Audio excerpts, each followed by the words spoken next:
سلام دوستان خوبم، امیدوارم که حال همگی خوب باشه.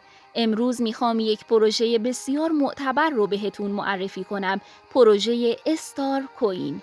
خب ابتدا ما برای ثبت نام باید با استفاده از کد دعوتی که داریم وارد صفحه ثبت نام بشیم. در ابتدا جیمیل و رمز عبور خودمون رو در این قسمت وارد می‌کنیم. بعد از وارد کردن جیمیل و رمز عبور خودمون دکمه لاگین رو میزنیم تا هدایت بشیم به صفحه اصلی. در قسمت پایین سمت راست شما اگر اپلیکیشن این صرافی رو دانلود و نصب کنید روی گوشیتون 50 توکن با ارزش خودش رو این صرافی که معادل $50 هست رو بهتون هدیه میده.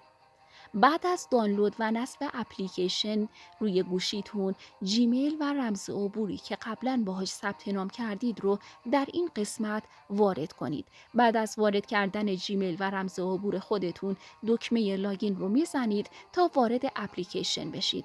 در اینجا میبینیم که این 50 توکن رو صرافی به ما داده. در قسمت پایین دکمه ران رو میبینیم که اگر شما هر 24 ساعت روش بزنید میتونید ماین خودتون رو انجام بدید.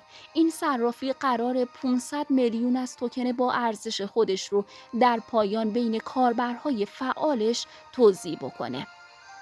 در قسمت بالا دکمه آپگرد رو میبینید که شما اگر روش بزنید لینک دعوتتون رو میتونید کپی کنید و دوستانتون رو دعوت به این صرافی کنید و پاداش بگیرید.